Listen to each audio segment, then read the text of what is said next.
Hi, friendly friends. From me to you, we're going to read the story of Horton Hears a Who. By Dr. Seuss.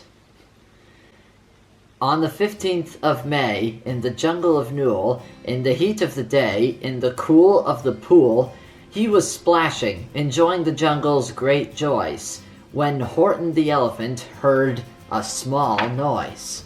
So Horton stopped splashing. He looked toward the sound. That's funny, thought Horton. There's no one around. Then he heard it again, just a very faint yelp, as if some tiny person were calling for help. I'll help you, said Horton. But who are you? Where? He looked and he looked. He could see nothing there but a small speck of dust blowing past through the air. I say, murmured Horton. I never heard tell of a small speck of dust that is able to yell. So you know what I think? Why, I think that there must be someone on top of that small speck of dust. Some sort of a creature of very small size, too small to be seen by an elephant's eyes. Some poor little person who's shaking with fear that he'll blow in the pool. He has no way to steer. I'll just have to save him, because after all, a person's a person, no matter how small. So gently and using the greatest of care, the elephant stretched his great trunk through the air, and he lifted the dust speck and carried it over and placed it down safe on a very soft clover. Humph! Humphed a voice. 'Twas a sour kangaroo, and the young kangaroo in her pouch said, Humph! Too.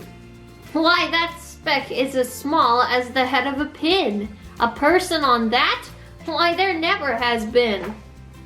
Believe me, said Horton. I tell you sincerely.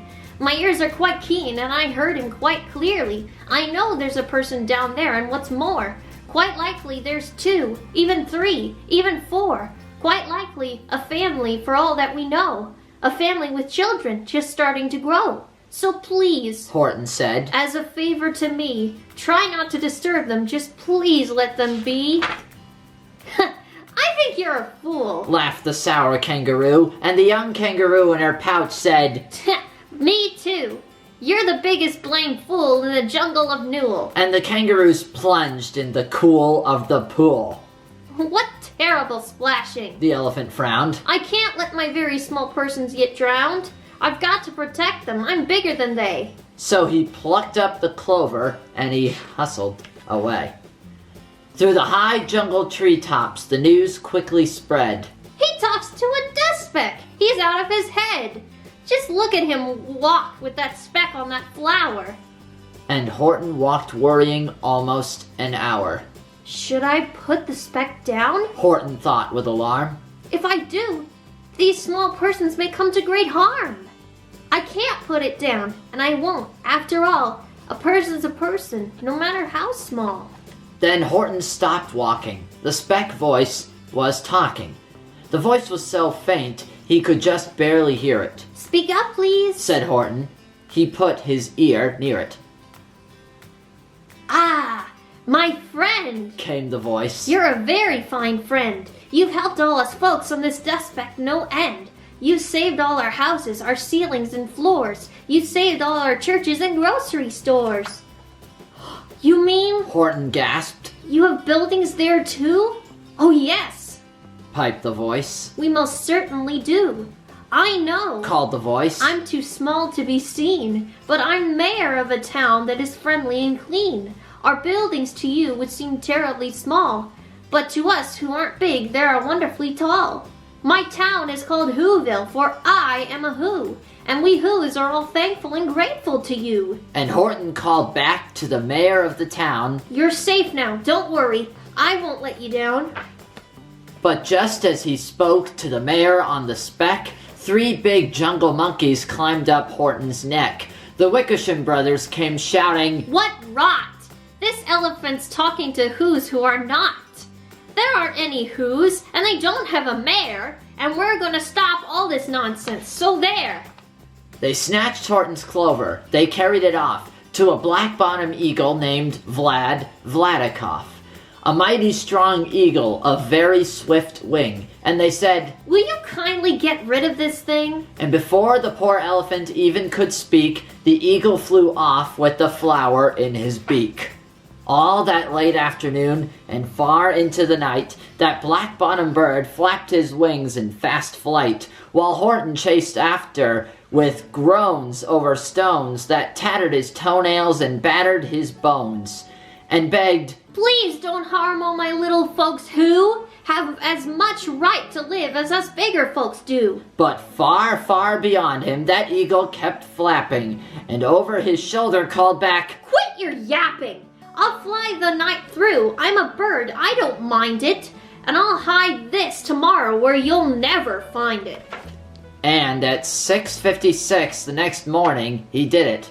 It sure was a terrible place that he hid it. He let that small clover drop somewhere inside of a great patch of clovers 100 miles wide. "Find that," sneered the bird. "but I think you will fail." And he left with a flip of his black-bottomed tail. "I'll find it," cried Horton. "I'll find it or bust. I shall find my friends on my small speck of dust." And clover by clover by clover with care, he picked up and searched them and called, "Are you there?" But clover by clover by clover he found that the one that he sought for was just not around. And by noon, poor Horton, more dead than alive, had picked, searched, and piled up 9,005. Then on through the afternoon, hour after hour, till he found them at last on the 3 millionth flower. "Oh, my friends!" cried the elephant. "Tell me, do tell! Are you safe? Are you sound? Are you whole? Are you well?"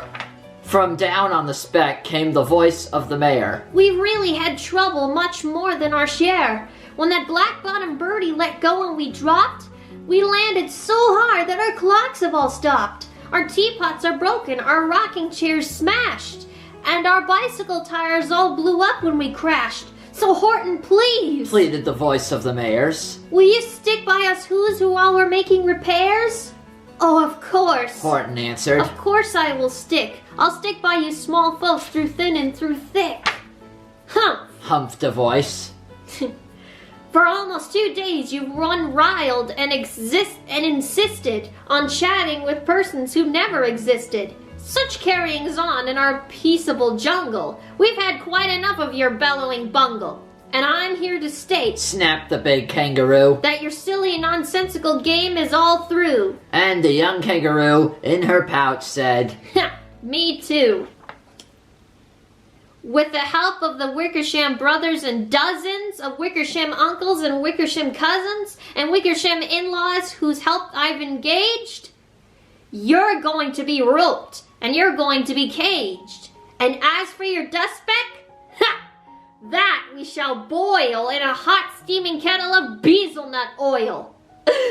"Boil it?" gasped Horton. "Oh, that you can't do. It's all full of persons. They'll prove it to you." "Mr. Mayor! Mr. Mayor!" Horton called. "Mr. Mayor! You've got to prove now that you really are there. So call a big meeting. Get everyone out. Make every who holler. Make every who shout. Make every who scream. If you don't, every who is going to end up in a bezelnut stew." And down on the dust speck, the scared little mayor quick called a big meeting in Whoville Town Square, and his people cried loudly. They cried out in fear, "We are here! We are here! We are here! We are here!" The elephant smiled. "That was clear as a bell. You kangaroos surely heard that very well." "All I heard," snapped the big kangaroo, "was the breeze and the faint sound of wind through the far distant trees. I heard those small voices and you didn't either." And the young kangaroo in her pouch said, "Me neither." "Grab him," they shouted, "and cage the big dope. Lasso his stomach with 10 miles of rope. Tie the knots tight so he'll never shake loose. Then dunk that dumb speck in that bezelnut juice." Horton fought back with great vigor and vim, but the Wickersham gang was too many for him. They beat him, they mauled him, they started to haul him into his cage, but he managed to call to the mayor, "Don't give up, I believe in you all. A person's a person no matter how small, and you very small persons will not have to die if you make yourselves heard. So come on now and try!" The mayor grabbed the tom-tom. He started to smack it, and all over Whoville they whooped up a racket. They rattled tin kettles, they beat on brass pans, on garbage pail tops and old cranberry cans. They blew on bazookas and blasted great toots, on clarinets, oompas and boompas and flutes. Great gusts of loud racket rang high through the air. They rattled and shook the whole sky, and the mayor called up through the howling mad hullabaloo, "Hey Horton, how's this? Is our sound coming through?" And Horton called back, "I can hear you just fine, but the kangaroo's ears aren't as strong quite as mine. They don't hear a thing. Are you sure all you boys are doing their best? Are they all making noise? Are you sure every who down in Whoville is working? Quick, look through your town. Is there anyone shirking?"